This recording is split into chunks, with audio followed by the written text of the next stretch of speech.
이재명 대표에 대한 체포동의안 투표 결과를 두고 민주당 내 갈등이 격화하고 있는 가운데 이 대표가 오늘 오전 공직선거법 위반 사건 재판을 받기 위해 법원에 출석합니다.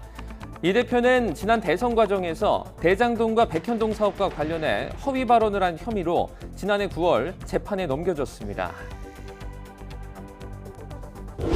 미국이 대북 확장 억제력을 강화하기 위해 한미가 새로운 협의 메커니즘을 논의하고 있다고 밝혔습니다. 한반도의 전략 자산 재전개와 실사격 훈련 체계, 차관급 확장 억제 협의와 확장 억제 수단 운용 연습 개최 등을 사례로 제시했습니다.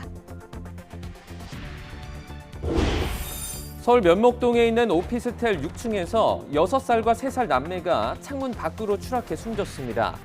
인천에서는 면허 취소 수준으로 만취한 30대 운전자가 차를 몰고 신호등과 버스 정류장을 잇따라 들이받아 병원으로 옮겨졌습니다. 기온이 오르면서 영동 지방을 비롯해 곳곳에 건조특보가 내려지는 등 바짝 메마른 날씨가 이어지고 있습니다. 특히 3월에서 5월 사이 남부지방의 산불, 화재 우려가 큰데 경북 김천과 경남 하동 등에서 산불이 잇따라 발생했습니다. 국민의힘 차기 당대표 후보들이 오늘 오후 마지막 TV 토론회에 나섭니다. 내일부터 책임 당원들을 대상으로 한 투표가 시작되는 만큼 이번 TV 토론에서도 김기현 후보의 울산 땅 의혹을 비롯해 내년 총선 승리 전략 등을 두고 후보들 간 난타전이 예상됩니다. 전국 법원의 전산망이 일부 마비되면서 이용자들이 불편을 겪었습니다. 법원 일반 사무는 물론 재판까지 차질을 빚으면서 법원 행정처장까지 나서 사과했습니다. 시청자 여러분 안녕하십니까? 3월 3일 금요일 굿모닝 YTN 1부 시작합니다. 첫 번째 소식입니다. 이재명 민주당 대표가 오늘 이미 기소된 공직선거법 위반 사건 재판을 받기 위해 법원에 출석합니다. 이제 재판을 받으면서 검찰 수사에 대비해야 하는 처지가 된 건데요. 검찰은 검찰대로 남은 대장동 사건을 엄정히 수사해 구체적 처분 방식을 정하겠다며 이 대표를 압박하고 있습니다. 김다연 기자입니다. 올해 들어서만 3차례 검찰청에 불려나온 이재명 민주당 대표가 이번엔 법원에 출석합니다. 공직선거법 위반 사건 첫 공판으로 피고인 신분입니다. 공직선거법은 누구든 당선을 목적으로 허위 사실을 공표할 수 없도록 규정하고 있습니다. 이 대표는 지난 대선 과정에서 대장동과 백현동 사업과 관련해 허위 발언을 한 혐의로 지난해 9월 재판에 넘겨졌습니다.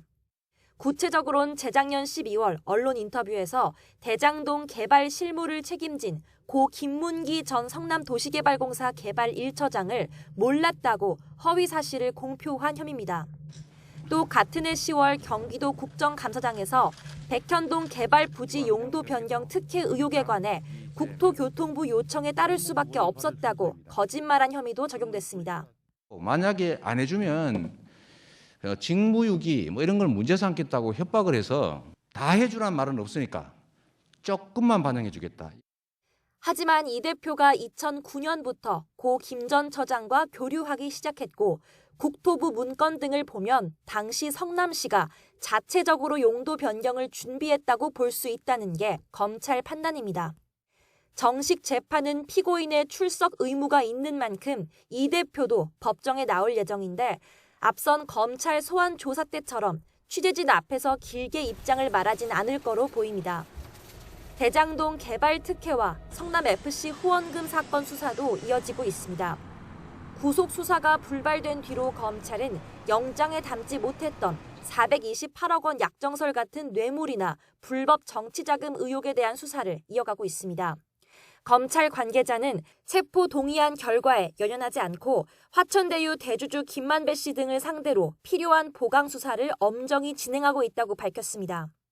이 대표가 김 씨의 구속 기한에 맞춰 다음 주쯤 재판에 넘겨질 거란 관측도 나오는 가운데 검찰은 수사 결과에 따라 구체적 처분 시기와 방식을 결정할 거라고만 답했습니다. YTN 김다연입니다. 더불어민주당이 민생법안 처리가 시급하다며 3월 임시국회를 소집했지만 민주당 최대 의원 모임인 더 좋은 미래 소속 의원 20여 명이 베트남 하노이로 2박 3일의 워크숍을 떠난 것으로 확인됐습니다. 더미래 대표인 강훈식 의원실은 입장문을 내고 지난 연말 당의 진로와 총선 준비 등을 논의하기 위해 예정돼 있던 워크숍을 여러 차례 연기하다 진행한 것이라고 설명했습니다. 이어 워크숍 경비는 국회 경비로 지원되는 게 아니라 참석 의원들의 객출로 마련됐다고 덧붙였습니다. 더불어민주당 박홍근 원내대표는 외유성 논란이 빚어진 더 좋은 미래 워크숍에 대해 국민의힘이 협조하지 않아 상임위 등 회의가 잡혀있지 않았다며 그나마 워크숍을 할 수 있는 틈이 이번밖에 없었다고 말했습니다. 박 원내대표는 국회에서 취재진과 만나 더미래 워크숍은 오래전부터 잡혀있던 일정이고 당내 단합과 관련된 더미래의 역할을 고민하는 자리로 들어 알겠다고 답했다며 이같이 밝혔습니다. 그러면서 본회의나 상임위가 열린다면 당연히 집중해야 한다면서도 국민의힘에서 국회 일정과 관련해 전혀 답을 주지 않고 있다고 설명했습니다. 이에 대해서 국민의힘은 대국민 사기라며 강하게 비판했습니다. 양금희 수석 대변인은 논평을 통해 민주당이 헌정사상 초유로 3.1절에 이재명 방탄국회를 밀어붙이더니 정작 국회는 내팽겨치고 단체로 외유를 떠났다고 이같이 밝혔습니다. 특히 일하는 국회를 열어야 한다던 민주당이 국회 경비가 아닌 개인 돈으로 가는 것이니 무슨 문제냐는 인식은 매우 개탄스럽다고 질타했습니다. 과거사 언급 없이 일본을 협력 파트너라고 규정한 윤석열 대통령의 3.1절 기념사를 두고 여야 공방이 거세지고 있습니다. 민주당은 이완용에 빗대 맹공을 이어갔고 여당인 국민의힘은 이재명 대표가 이번에는 죽창을 들어 사법 리스크를 모면하려 한다고 맞받았습니다. 엄윤주 기자입니다. 더불어민주당은 일본을 협력 파트너로 규정한 윤석열 대통령의 3.1절 기념사 비판에 매국노 이완용을 끌어왔습니다. 조선이 식민지가 된 것은 구한국이 힘이 없었기 때문이며 세계적 대세에 순응하기 위한 유일한 활로이다. 매국노 이완용과 윤석열 대통령의 말 사이에 무슨 차이가 있는지 이해하지 못하겠습니다. 이어 대법원의 강제동원 피해자 배상 판결을 비난했던 인사가 통일부 장관 자문기구의 위원장으로 위촉된 것도 대통령의 친일사관 때문이냐고 몰아붙였습니다. 윤 대통령과 국민의힘의 친일사관에 입각해보면 어쩌면 당연한 인사일지 모르겠습니다. 당장 해촉하시기를 바랍니다. 이에 국민의힘은 민주당이 또다시 이재명 대표의 사법 리스크를 물타기하기 위해 반일 감정을 자극하는 죽창을 들고 나섰다고 반박했습니다. 죽창가는 항일 의병을 소재로 한 노래인데 지난 2019년 일본의 수출 규제 당시 조국 전 장관이 SNS에 올리며 반일 여론전에 활용하기도 했습니다. 법의 심판을 받으라는 지엄한 민심의 명령을 죽창가로 덮을 수 있다고 믿는 것입니까? 이재명 의원은 개딸들을 앞세워 이 위기를 탈출하겠다는 배짱입니다. 국민의힘은 여기에 과거 일본과의 우호적 관계를 강조했던 김대중 전 대통령을 소환하며 민주당이 선택적 기억상실증에 걸린 게 아니냐고 역공을 폈습니다. 원수 일본과 화해를 시도하고 일본에게 감사까지 표시한 김대중 전 대통령은 용서받지 못할 매국노입니까? 아니면 토착 외구입니까? 대통령의 3.1절 기념사를 두고 정치권에서 논란이 불거지자 대통령실도 이번 연설의 핵심은 한일 협력의 중요성을 강조한 것이라며 진화에 나섰습니다. 일제의 강제징용 배상 문제 등 쟁점 현안을 두고 한일 양국이 협상을 이어가는 상황에서 윤석열 대통령의 3.1절 기념사는 한동안 논란이 계속될 것으로 보입니다. YTN 엄윤주입니다. 윤석열 대통령의 3.1절 기념사 이후 한일 양국의 과거사 인식을 둘러싼 정치적 논란이 이어졌습니다. 일본의 사과나 반성을 요구하지 않은 첫 3.1절 담화라는 주장까지 나오는데요. 역대 대통령의 3.1절 기념사 30건을 한동호 기자가 분석했습니다. 일본은 과거 군국주의 침략자에서 우리와 보편적 가치를 공유하고 안보와 경제 그리고 글로벌 아젠다에서 협력하는 파트너가 되었습니다. 일본이 침략자에서 파트너로 바뀌었다고 규정한 윤석열 대통령의 첫 3.1절 기념사엔 일본에 대한 사과나 반성 요구가 없었습니다. 문재인, 박근혜 전 대통령이 재임 당시 모든 3.1절 기념사에 사과나 반성 등을 촉구했던 것과 뚜렷한 대조를 이뤘습니다. 일본은 역사를 직시하고 역사 앞에서 겸허해야 합니다. 한때 불행했던 과거로 인해 때때로 덧나는 이웃나라 국민의 상처를 공감할 수 있을 때 일본은 신뢰받는 나라가 될 것입니다. 가해자와 피해자라는 역사적 입장은 천년의 역사가 흘러도 변할 수 없는 것입니다. 역사를 올바르게 직시하고 책임지는 자세를 가져야 합니다. 문민정부 이후 역대 대통령의 3.1절 기념사를 모두 살펴봤습니다. 2011년 이후엔 모든 기념사에 역사 직시나 과오 반성, 진실 인정 등 과거사에 대한 사과나 반성을 요구하는 표현이 담겼습니다. 이명박 전 대통령은 2010년과 2009년에 일본에 사과를 요구하지 않았고 2008년엔 언급은 했지만 실용을 더 강조했습니다. 역사의 진실을 결코 외면해서는 안 됩니다. 그렇다고 언제까지나 과거에 얽매여 미래로 가는 길을 늦출 수는 없습니다. 노무현 전 대통령은 취임 둘째 해까지 말을 아끼다가 2005년부터는 위안부 문제와 역사 왜곡, 독도 문제까지 한일 간의 갈등 현안을 구체적으로 언급했습니다. 두 나라 관계 발전에는 일본 정부와 국민의 진지한 노력이 필요합니다. 과거의 진실을 규명해서 진심으로 사과하고 반성하고 그리고 배상할 일이 있으면 배상하고 그 연후에 화해해야 합니다.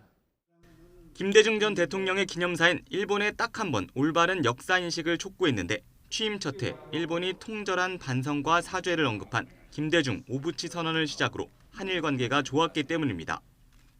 1998년에 김대중 오부치 선언, 그때는 가해자 일본, 피해자 한국, 이 구도를 정확하게 정했습니다. 예, 거기서 이번에는 좀 벗어난 것입니다. 일본의 버르장머리를 고쳐놓겠다고 했던 김영삼 전 대통령은 의외로 재임 기간 내내 3.1절 기념사에서 사과 요구를 담지 않았습니다. 대신 1993년 8월 일본이 고노 담화에서 일본군 위안부 모집의 강제성을 인정하고 사과했습니다. 이후 일본은 1995년 무라야마 담화, 1998년 김대중 오부치 선언, 2005년 고이즈미 담화, 2010년 간 나오토 담화 등에서 통절한 반성이라는 표현으로 과거사 문제에 대한 입장을 밝혀왔습니다. 하지만 2012년 이후 아베 전 총리의 장기 집권 시기에 이 같은 역사인식을 부정하는 우경화의 흐름이 이어졌고 강제동원 배상 판결 같은 현안까지 부각되면서 우리 대통령의 3.1절 기념사에도 이 같은 분위기가 반영됐습니다. YTN 한동우입니다. 일라이 라트너 미 국방부 인도태평양 안보 담당 차관보는 미국의 대북 확장 억제력을 강화하기 위해서 한국과 새로운 협의 메커니즘을 논의하고 있다고 말했습니다. 라트너 차관보는 워싱턴 DC 허드슨 연구소 세미나에서 한국 내에서 미국 확장 억제에 대한 신뢰가 약화하는 데에 대한 질문에 새로운 메커니즘은 미국의 전략 운용과 계획, 사고 등을 더 잘 이해하기 위한 거라며 이같이 밝혔는데요. 그러면서 지난 몇 달 한미 동맹 요소와 미국의 확장 억제 요소를 강화하는 데 집중하고 있다며 일부의 경우 전례 없는 방식으로 이뤄지고 있다고 말했습니다.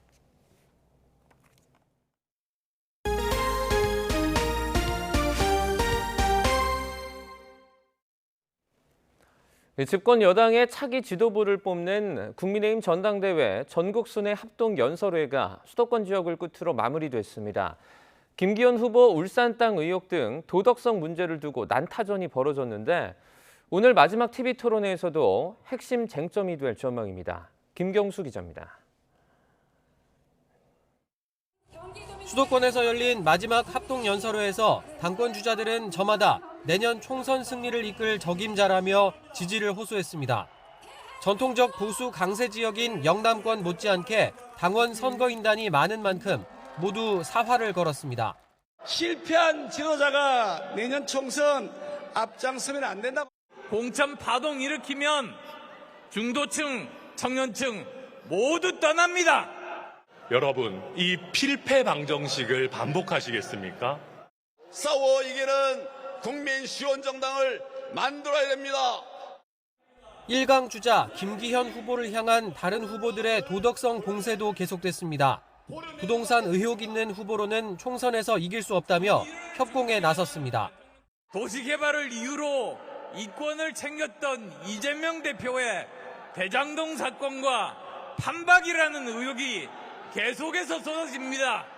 김기현 후보가 당대표가 되면 뒷감당 어떻게 하겠습니까? 부정과 비리를 도려내야 되지 않겠습니까? 내부 총질이 아니라 내부 수술입니다. 총선 패배를 막기 위한 수단입니다, 여러분.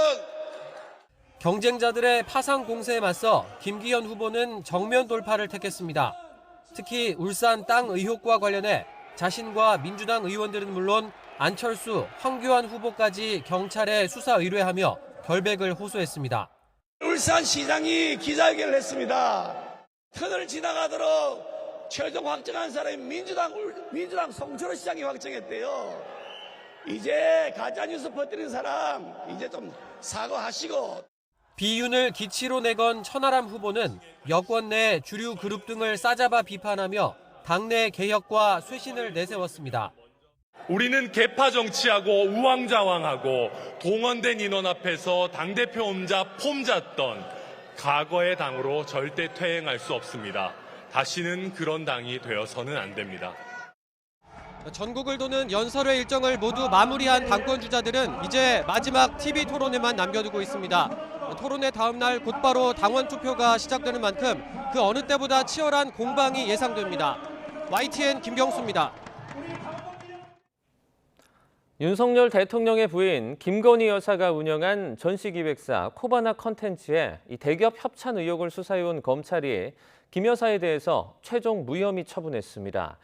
김 여사에 대한 소환 조사나 강제 수사는 없었는데 기업들의 후원이 대가성이 없는 정상적인 협찬이었다는 게 검찰의 판단입니다. 임송호 기자입니다. 지난 2016년부터 2019년 사이 김건희 여사가 운영하던 전시기획사 코바나 컨텐츠는 굵직한 전시회들을 잇따라 주관했습니다. 현대건축의 아버지 르 코르비지에 전, 알베르토 자코메티 전, 야수파 걸작전 등입니다. 대기업 수십 곳이 전시회를 후원했는데 김 여사의 남편인 윤석열 대통령과 맞물려 논란이 일었습니다. 당시는 윤 대통령이 서울중앙지검장, 검찰총장을 역임하던 시기여서 뇌물성 후원이 아니냐는 의혹이 일었고 시민단체 고발로 이어졌습니다. 뇌물 공유자의 명시적인 청탁이 없더라도 암묵적 청탁이 있었다면 뇌물죄는 성립된다는 것이 우리 대법원의 일관된 판례입니다. 수사에 나선 지 2년 반 만에 검찰은 김 여사와 윤 대통령 등을 모두 무혐의 처분했습니다. 검찰은 김 여사와 코바나 컨텐츠 직원, 관련 대기업 관계자들을 조사한 결과 대가성 후원임이 확인되지 않아 무혐의 처분했다고 밝혔습니다. 당시 협찬 과정에서 부정한 청탁이 없었고 협찬 계약도 실무자 간 정상적으로 이루어져 문제가 없었다는 겁니다. 당시 협찬 기업들 가운데 일부가 검찰 수사를 받고 있다가 코바나 후원 이후 불기소 처분된 데 대해서도 검찰은 문제가 없다고 선을 그었습니다. 해당 기업들의 코바나 협찬 계약과 검찰 불기소 처분 사이의 관련성은 전혀 확인되지 않았다는 겁니다. 그러나 검찰은 정작 핵심 당사자인 김 여사에 대한 강제 수사는 한 차례도 없었다고 밝혔습니다. 휴대전화 포렌식이나 소환 조사 없이 2차례 서면 조사만 했는데 제기된 의혹이 다 규명됐다고 판단했다는 게 검찰의 설명입니다. 검찰은 도이치모터스 주가 조작 의혹에 김 여사가 가담했다는 의혹에 대해선 계속 수사 중이라고 밝혔습니다. YTN 임송호입니다. 120억 원대 전세 사기 혐의로 구속이 된 이른바 인천 건축왕 사건. 이 사건의 피해자가 자택에서 숨진 채 발견됐습니다. 피해자가 남긴 유서에는 더는 버티기 힘들다며 정부의 정책에 실망했다는 내용이 담겼습니다. 안동준 기자의 보도입니다. 지난달 20일 이른바 건축왕으로 알려진 60대 남모 씨가 구속됐습니다. 피해자 163명에게서 보증금 126억 원을 가로챈 전세 사기 혐의입니다. 세입자들 보증금 혹시 돌려주셨을까요? 변제 계획 이행하신 건가요? 남 씨는 인천 미추홀구 일대에만 2,700채가 넘는 아파트와 오피스텔 등을 소유한 것으로 알려졌습니다. 그런데 남시 소유의 빌라에 살던 30대 남성 A씨가 지난달 28일 숨진 채 발견됐습니다. A씨는 재작년 전세금 7천만 원을 내고 빌라에 입주한 것으로 파악됐습니다. 올해 전세 만기를 앞두고 있었지만 이미 빌라가 경매에 넘어가 피 같은 보증금을 돌려받을 수 없는 상황에 처하게 됐습니다. 숨진 A씨는 휴대전화에 유서로 추정되는 짤막한 글을 남겼습니다. 정부 대책이 굉장히 실망스럽고 더는 버티기 힘들다며 문제를 꼭 해결했으면 좋겠다는 절박한 심경을 호소한 것으로 알려졌습니다. A씨는 그동안 미추홀구 전세사기 피해대책위원회 활동을 하면서 목소리를 내왔습니다. 대책위는 A씨와 같은 피해자들이 길거리로 내몰릴 절망적인 상황에 처해 있다면서 정부와 인천시가 하루빨리 대책을 마련하라고 촉구했습니다. 또 오는 6일 인천 주안역에서 고인의 뜻을 기리는 추모제를 열겠다고 밝혔습니다. 사회적 재난으로 인한 난민들인 거거든요. 나라에서는 개인이 해결하게끔 하지 마시고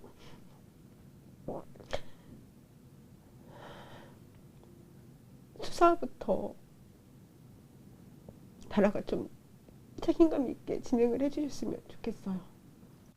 수사를 이어가고 있는 경찰은 앞서 건축왕 남씨를 지난해 12월 전세 사기 혐의로 구속영장을 신청했다가 법원에서 기각됐습니다. 이후 남씨의 사기 시점을 지난해 상반기 이후로 한정해 피해자와 피해액을 줄여 다시 영장을 신청해 구속을 끌어냈습니다. 남씨 측은 부동산 자산이 부채보다 많은 상황이라면서 부동산을 팔고 남씨의 사재를 출연해 빚을 정리하겠다는 해명을 내놨습니다. 하지만 경찰은 남씨 측이 지난해 상반기 이전에 맺은 전세 계약도 사기 혐의를 적용할 수 있을 것으로 보고 수사를 이어가고 있습니다. YTN 안동준입니다. 오피스텔 6층에서 6살과 3살 남매가 창문 밖으로 추락해 숨졌습니다. 인천에서는 만취 차량이 신호등과 버스 정류장을 잇따라 들이받았습니다. 박정현 기자가 보도합니다. 서울 면목동 오피스텔. 어제 오후 5시 반쯤 이곳 6층에 살던 6살 여아와 3살 남아가 추락해 숨졌습니다. 남매 사이로 침대 바로 옆 창문에서 방충망과 함께 떨어진 거로 알려졌습니다. 구급차 소리만 들었던 것 같아요. 일하고 있었어가지고. 모르는데도 인사하고 그러는데요. 경찰은 보호자가 집에 함께 있던 거로 확인하고 추락 경위를 조사하고 있습니다. 버스 정류장이 아수라장으로 변했습니다. 30대 남성이 만취 상태로 차를 몰다가 신호등을 들이받고 도로 중앙에 있는 버스 정류장까지 덮친 겁니다. 사고를 낸 남성은 다쳐 병원으로 옮겨졌지만 정류장 인근에 있던 시민들은 대피해 다치지는 않았습니다. 경찰 조사 결과 사고 운전자의 혈중 알코올 농도는 0.182%, 면허 취소 수준이었습니다. 건조한 날씨 속에 곳곳에서 산불도 잇따랐습니다. 어젯밤 9시 50분쯤 경남 하동군 양고면 야산에서 불이 나 산림 0.1헥타르를 태웠고 어제 오후 주민 100여 명이 마을 회관 등으로 대피했던 경북 김천시 계령면 간문산에서 난 불은 저녁 7시쯤 진화됐습니다. 한때 소방 대응 1단계가 발령됐던 경기도 시흥 야적장 불은 비닐하우스 3동을 모두 태우고 3시간 반 만에 꺼졌습니다. YTN 박정현입니다. 봄을 맞아 기온이 오르면서 산림 내 습도가 크게 낮아진 것으로 나타났습니다. 산불 발생 가능성이 커질 수밖에 없는데 5월까지는 중부보다 남부지방이 더 위험하다는 전망이 나왔습니다. 김민경 기자입니다. 경북 예천 산불은 올해 첫 야간 산불로 이어졌습니다. 진화가 이뤄졌지만 다시 재발화해 사흘간 이어졌습니다. 그만큼 산불이 나기 좋은 환경이 됐다는 얘기입니다. 영동에는 건조경보가, 내륙 곳곳에 건조주의보가 내려지는 등 바짝 메마른 날씨가 원인입니다. 거기에 산림 내의 수분 함량을 조사해봤더니 앞으로 사흘간 10.9%까지 떨어지고 특히 경북은 8.8% 이하에 머물 것으로 예상됐습니다. 산림 연료인 수분 함량은 산림 내 낙엽이 갖고 있는 수분의 양을 의미하는데요. 산불의 발생과 확산에 큰 영향을 주고 있습니다. 연료 수분 함량이 10%대일 때는 일평균 산불 발생 건수는 7건에서 최대 12건에 달하는 것으로 예측됩니다. 3월에서 5월 사이 발생하는 산불은 1년 총 산불의 57%를 차지합니다. 등산객이 증가하고 농사를 준비하면서 소각행위가 많아지기 때문입니다. 여기에 겨울 가뭄이 봄 가뭄으로 이어지며 날씨 조건까지 산불을 부추길 것으로 보입니다. 당분간 전국이 맑고 건조한 날이 예상되는 만큼 산불, 화재 예방에 각별한 주의가 필요합니다. 특히 3월에서 5월까지 산불 발생 위험을 예측한 결과 중부보다는 남부가 더 심한 것으로 나타났습니다. 특히 경북 동해안 지역이 전국에서 가장 위험한 것으로 분석됐습니다. 산림당국은 2월 하순부터 산불 발생이 급증하고 있다며 산림 인접지에서는 소각과 흡연, 취사 등의 행위를 하지 말아달라고 당부했습니다. YTN 김민경입니다. 전국 법원의 전산망이 일부 마비되면서 이용자들이 불편을 겪었습니다. 법원 일반 사무는 물론 재판까지 차질을 빚으면서 법원 행정처장까지 나서 사과했는데요. 최민기 기자가 취재했습니다. 법원 사건 검색 시스템에 접속하려 하자 접속할 수 없다는 안내가 뜹니다. 사건 관계자들이 사건 관련 기록을 조회할 수 있는 법원 전산 시스템이 먹통이 된 겁니다.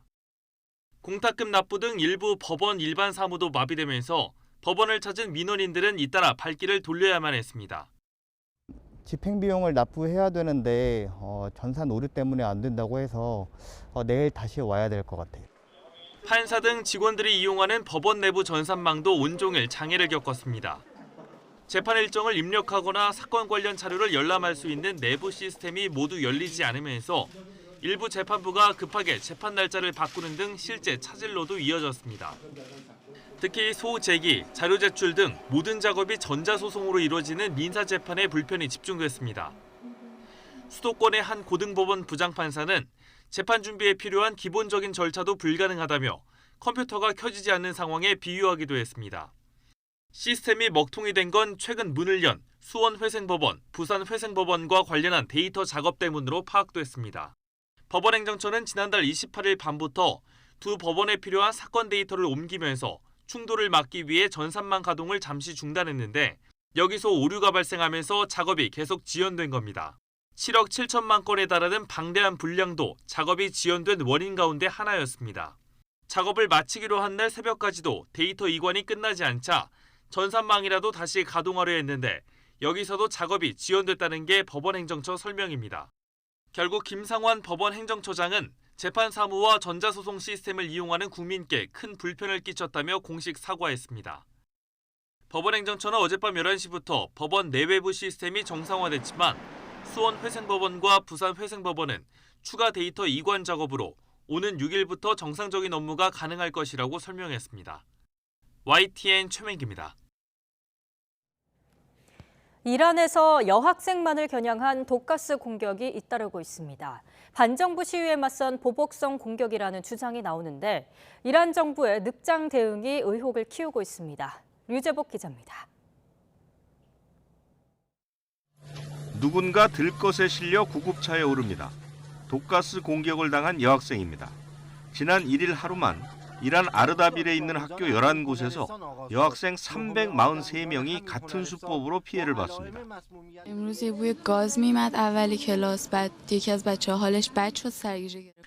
여학생을 상대로 한 독가스 공격은 지난해 11월 이슬람 시아파 성지인 콤에서 처음으로 신고됐습니다. 석 달 동안 30여 개 학교에서 1,200명이 넘는 학생이 공격당했습니다. 아직 누가 어떤 이유와 목적으로 테러를 벌인 건지 밝혀지지 않았습니다. 처음엔 난방기기 때문이라던 이란 정부는 뒤늦게 수사를 시작했습니다. دیجی رو ما مأمور کردیم که در این رابطه بیان و تحقیق بکنن که این کمیته از بهترین اساتید سمت‌شناسی کشور و اساتید دانشگاه‌ها 인권단체들은 히잡 의문사로 시작된 반정부 시위를 잠재우기 위한 보복성 공격이라고 주장합니다. 정부가 공모했거나 내버려 두고 있다는 것입니다. 이란 정부는 여학교를 폐쇄하려는 이슬람 근본주의자를 테러의 배후로 지목했습니다. نگران کننده ای رو برای دانش آموزان و اولیا ایجاد کنند هدفشون هم به تعطیلی کشوندن مدارس. 이란에서 여성 대상 테러는 있었지만 여성 교육권을 겨냥한 공격은 이번이 처음입니다. 여기에 정부의 늑장 대응과 말바꾸기가 계속되면서 의혹은 더욱 커지고 있습니다. YTN 유재국입니다. 우크라이나 전쟁을 두고 심각한 파열음이 발생한 주요 20개국 G20 외교장관 회의가 공동 성명을 내지 못하고 막을 내렸습니다. 인도 수도 뉴델리에서 개막한 G20 외교장관 회의는 현지 시각 2일 이틀간의 일정을 마무리하고 폐막했습니다. 회원국들은 회의 기간 내내 여러 채널로 접촉하며 논의를 이어갔지만 러시아와 중국의 반대 등으로 합의 내용을 담은 공동성명을 채택하는 데 실패했으며 인도가 전반적인 회의 내용을 압축한 의장 성명만 발표했습니다. 덴마크 코펜하겐에 있는 110년 된 유명 인어 공주상이 페인트칠 테러를 당했습니다. 인어 공주상을 받치고 있는 돌에 러시아 국기에 새긴 흰색, 파란색, 빨간색 줄무늬가 칠해졌는데요. 경찰은 파괴 사건이라며 공공기물 파손 혐의로 조사하고 있습니다.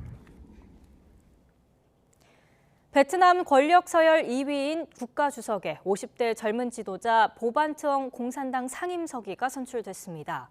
베트남 국회는 2일 특별회의를 소집해 트엉 국가주석 임명안을 통과시켰습니다. 신임 트엉 주석은 현재 베트남 정부가 강하게 추진하고 있는 부패 척결을 주도할 거로 예상됩니다.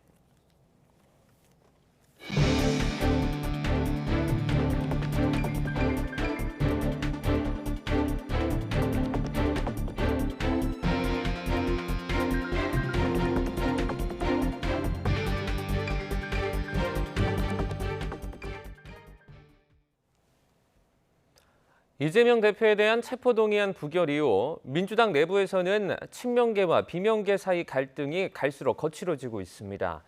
당원 평가가 반영된 공천으로 배신자들을 심판하자는 친명계 주장에 비명계는 양심의 자유를 침해하는 나치 시대냐고 반발했습니다. 정윤우 기자입니다. 이재명 대표에 대한 체포안이 가까스로 부결된 이후 당내 갈등이 격화하자 당 지도부는 잇따라 분열은 더 이상 안 된다며 통합을 강조하고 나섰습니다. 당이 더 단단히 하나로 되는 것보다 더 급선무는 있을 수 없습니다. 따라서 이런 단결과 단합을 저해하는 그런 언행들은 서로가 더 자제해야 된다. 하지만 당내 친명계와 비명계의 갈등은 오히려 더 불거지는 양상입니다.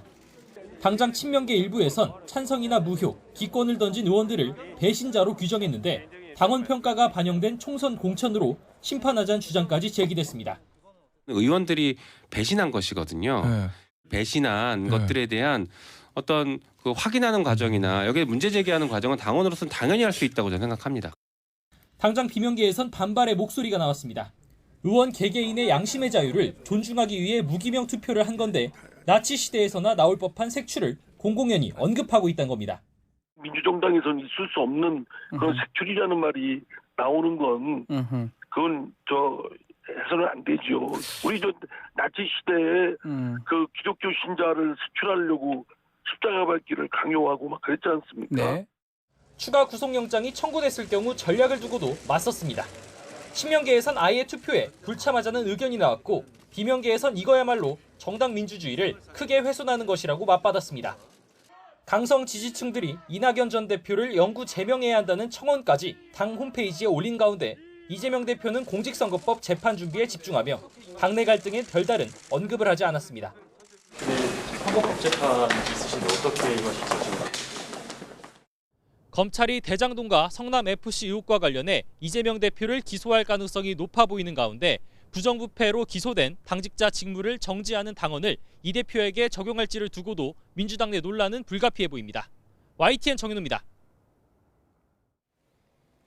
더불어민주당이 민생 법안과 현안을 처리해야 한다고 요구해 3월 임시국회가 소집됐는데요.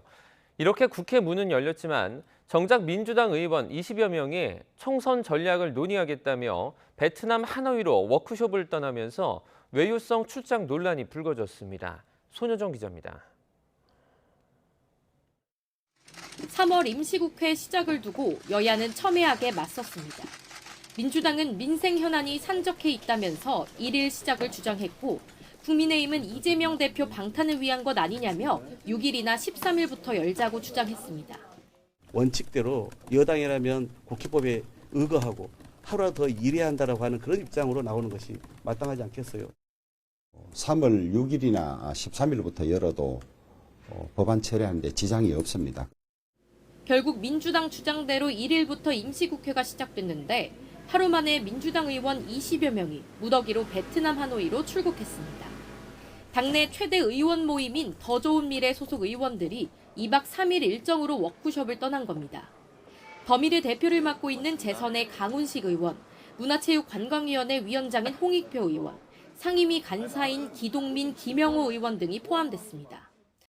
더미래 대표 강훈식 의원실은 지난 연말부터 당의 진로와 총선 준비 등을 논의하기 위해 예정됐던 일정인데 수차례 미뤄지다 진행된 것이라고 설명했습니다. 무엇보다 국회 경비가 아니라 참석한 의원들이 비용을 부담한 거라고 강조했습니다. 박홍근 원내대표도 국민의힘과 3월 임시국회 일정이 협의되지 않아 의사 일정이 확정되지 않은 상황에서 문제가 되지 않을 거라 승인했다고 해명했습니다. 이 소통과 당내 단합과 관련된 향후 좀 더 좋은 미래의 어떤 역할을 고민한 자리라고 그래서 그러면은 알겠다라고 제가 말씀을 드렸습니다. 국민의힘은 강하게 비판했습니다.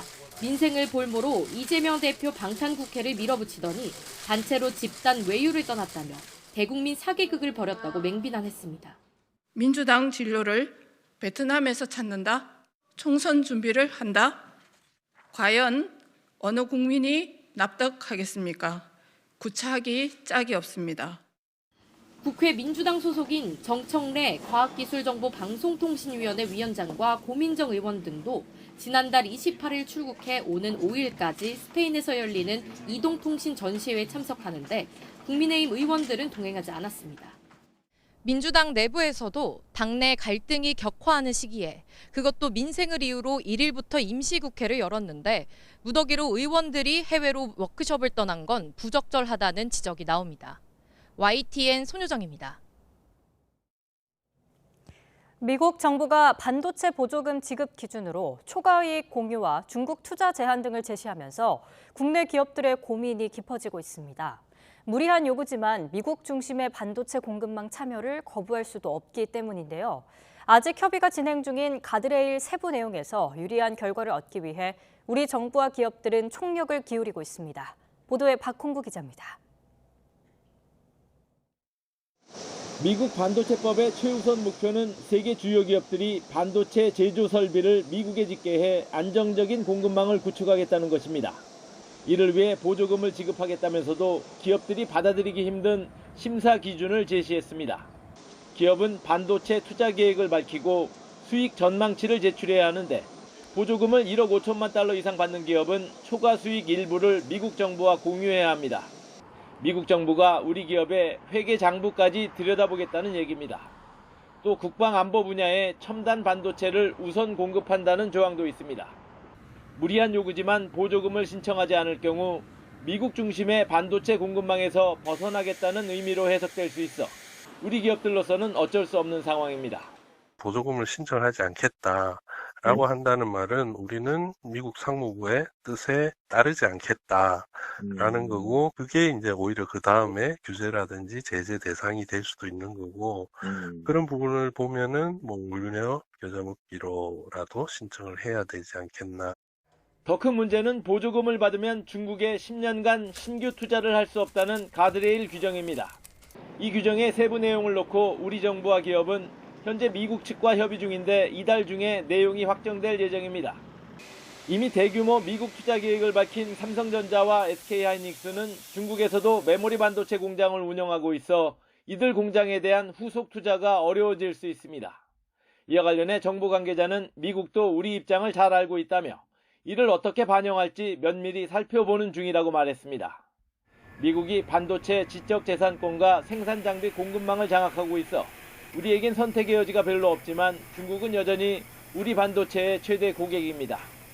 인공지능 기술 발달로 반도체의 중요성이 새삼 강조되는 시점에 미중 간 반도체 패권 다툼 속에서 묘수 찾기가 쉽지 않아 보입니다. YTN 박홍구입니다.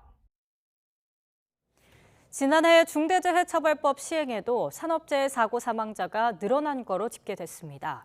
노동부가 2일 발표한 2022년 산업재해 유족급여 승인 기준 사고 사망 현황에 따르면 지난해 산재사고 사망자는 874명으로 전년보다 46명 늘었습니다. 다만 근로자 10,000명당 산재사고 사망자 수를 뜻하는 사망 만인율은 지난해 0.43으로 전년과 같았습니다. 지난해 국내 합계 출산율이 0.78명으로 OECD 회원국 가운데 꼴찌이자 평균의 절반에도 못 미치는 수준인데요. 심각한 저출생이 사회적 문제로 떠오른 가운데 충청북도가 인구 소멸을 막기 위해 올해부터 모든 출생아에 대해서 6년간 1,000만 원의 현금을 지급하기로 했습니다. 이성우 기자입니다. 지난해 충청북도에서 태어난 출생아는 모두 7,456명, 합계 출산율은 0.87명으로 2021년 0.95명에서 0.12명 감소했습니다. 출생아 수 증감률은 전국 시도 가운데 2021년 7위에서 지난해 14위로 급감했습니다. 각종 육아 복지 정책 등의 시행에도 불구하고 떨어지는 출산율을 막을 수 없자 충청북도가 현금 지급이라는 유인책을 들고 나왔습니다.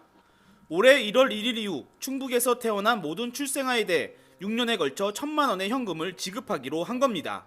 출산율 저하라는 것이 비단 충청북도뿐만 아니라 국가적인 존망이 걸려있는 문제이기 때문에 우리가 이런 문제에 있어서 선도적으로 투자하고. 출생아 현금 지급은 김영환 충북지사의 대표적 현금성 공약인 출산육아 수당으로 그동안 재정 부담 등의 이유로 지역 내 기초자치단체들이 난색을 보여왔습니다. 특히 지역 내 출생아 수의 62.5%를 차지하고 있는 청주시의 반대가 거셌지만 인구 소멸을 막아야 한다는 뜻에 함께하기로 했습니다. 출산 육아 수당에 드는 비용은 도비와 시군비를 4대6 비율로 투입합니다. 다만 출생아가 많아 재정 부담이 많은 청주시는 그동안 다른 기초자치단체보다 차등 지원받던 보조사업 비율을 동일하게 적용하기로 했습니다. 출산율 제고를 위해서 함께 노력해야겠다는데 공감을 같이 했고요. 그 복지부의 사회부장위원회 최종 조정을 거쳐서 올해부터 2년간 사업을 시행한 이후 성과평가를 실시해 사업의 지속 여부를 판단하기로 보건복지부와 조건부 합의했습니다. 출산율 감소로 지역은 물론 국가적 종망이 걸린 가운데 충북의 출생아 현금 지급이 출산율 증가에 얼마나 효과를 가져올지 주목받고 있습니다. YTN 이성우입니다. 어제 오후 5시 반쯤 서울 중랑구 면목동에 있는 오피스텔 6층에서 6살과 3살 남매가 창문 밖으로 추락해 숨졌습니다. 사고 당시 방 안의 침대에 있던 남매는 바로 옆 창문에서 방충망과 함께 떨어진 것으로 알려졌습니다. 경찰은 보호자가 집에 함께 있던 것으로 확인하고 추락 경위를 조사하고 있습니다. 만취한 차량 운전자가 신호등과 버스 정류장을 잇따라 들이받는 사고를 냈습니다. 어젯밤 11시 반쯤 인천 서구 청라동 사거리에서 30대 남성이 운전하던 승용차가 신호등을 들이받고 도로 중앙에 있는 버스 정류장까지 덮쳤습니다. 어젯밤 9시 50분쯤 경남 하동군 양보면 야산에서 불이 났다가 1시간 반 만에 꺼졌습니다. 다친 사람은 없었지만 산림 0.1헥타르가 탔습니다. 강원과 경북 동해안의 산불 재난 국가위기 경보가 어제 오후 6시를 기해서 주의로 상향됐습니다. 산림청은 지난달에 내린 눈으로 동해안은 산불 위험이 다른 지역보다 낮았지만 건조 경보에 강풍까지 겹치며 산불 위험이 커져 산불 재난 경보를 관심에서 주의로 상향했다고 밝혔습니다. 이에 따라 섬 지역을 제외한 전국 대부분에 산불 재난 경보 주의가 발효 중입니다. 네, 이어서 날씨 관련된 속보 뉴스 계속해서 전해드리도록 하겠습니다. 강원과 경북 동해안의 산불 재난 국가위기 경보가 어제 오후 6시를 기해서 주의로 상향됐습니다. 산림청은 지난달에 내린 눈으로 동해안은 산불 위험이 다른 지역보다 낮았지만 건조 경보에 강풍까지 겹치며 산불 위험이 커져 산불 재난 경보를 관심에서 주의로 상향했다고 밝혔습니다. 이에 따라 섬 지역을 제외한 전국 대부분에 산불 재난 경보 주의가 발효 중입니다. 미리 보는 오늘입니다. 지난 대통령 선거 과정에서 허위 발언을 한 혐의로 기소된 민주당 이재명 대표가 오늘 첫 정식 재판을 받기 위해서 법원에 출석합니다.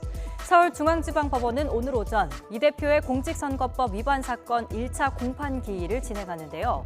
공판 기일은 공판 준비 기일과 달리 피고인의 출석 의무가 있어서 이 대표가 직접 법정에 나와야 합니다. 국민의힘 차기 당대표 후보들이 마지막 TV토론회에 나섭니다. 김기현, 안철수, 천하람, 황교안 후보는 오늘 오후 토론회에 참석하는데요. 내일부터 책임 당원들을 대상으로 한 투표가 시작되는 만큼 이번 TV토론에서도 후보들 간 난타전이 예상됩니다. 국민의힘과 정부가 오늘 국회에서 민당정 협의회를 개최합니다. 이 자리에서 반도체와 문화 콘텐츠 등 주력 품목의 해외 수출 전략과 시장 상황을 점검하는데요. 당에서는 주호영 원내대표와 성일종 정책위 의장 등이, 정부에서는 박보균 문화체육관광부 장관과 이창양 산업통상부 장관이, 민간에서는 김동섭 SK하이닉스 사장과 박기용 영화진흥위원장 등이 참석합니다. 지금까지 미리 보는 오늘이었습니다.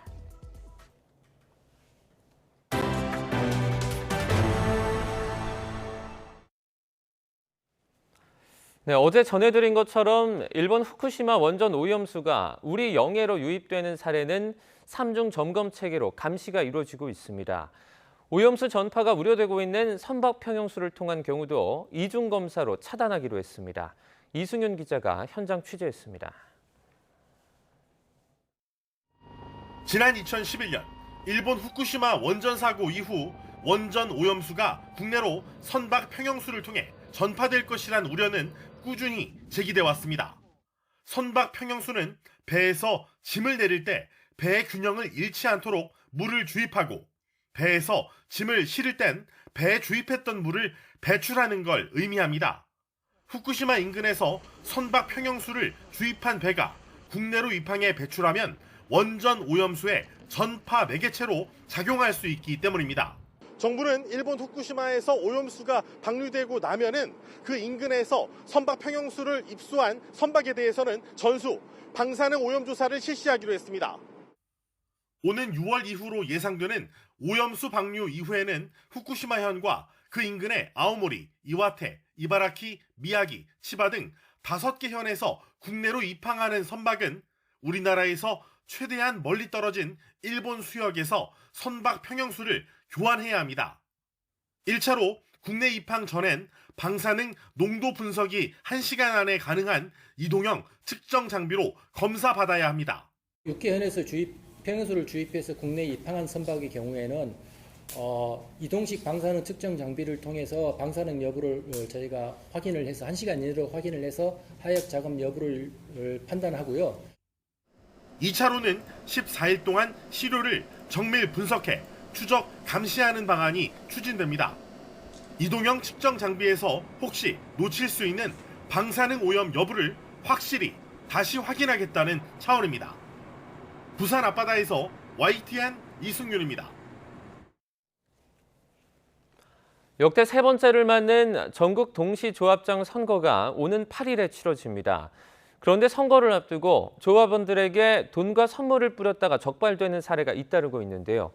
현재까지 중앙선거관리위원회에 적발된 금품 제공 사례는 120여 건인 것으로 집계됐습니다. 나윤호 기자입니다. 지난달 말 전남 지역 농협조합원이 지인으로부터 봉투를 받았습니다. 5만 원권 2장과 함께 여러 사람 이름과 연락처가 적힌 쪽지도 들어있었습니다. 나한테 주택에 돈만 준다는 것이 돈 속에 그 명단이 같이 있어버렸던 거예요. 씨가 전화가 와서 그 명단을 달라고 하더라고요. 조합장 선거를 앞두고 금품이 살포됐다는 의혹이 불거진 겁니다. 전남 선거관리위원회는 돈이 어디까지 뿌려졌는지 파악하고 있습니다. 주변을 좀 더 탐문 조사를 해가지고 이게 한 명한테만 줬을 리는 만무할 것 같더라고요. 그 해당 마을만 줬을 리는 만무할 것 같아서. 조합원에게 금품을 돌리다가 적발된 사례는 한두 건이 아닙니다. 후보가 지지를 호소하며 조합원에게 현금을 건네는가 하면 건어물 선물 세트를 돌리다가 걸린 사례도 있었습니다. 심지어 대낮에 카페에서 돈 봉투를 주려다 실랑이가 벌어지기도 합니다. 조합장이 되면 높은 연봉은 물론이고 조합 인사를 비롯한 경영과 사업에 강력한 권한을 갖기 때문에 후보들은 당선에 사활을 걸 수밖에 없습니다. 이번 조합장 선거에서 현재까지 331건의 위법 행위가 확인됐는데 이 가운데 127건이 금품을 주고받은 경우입니다.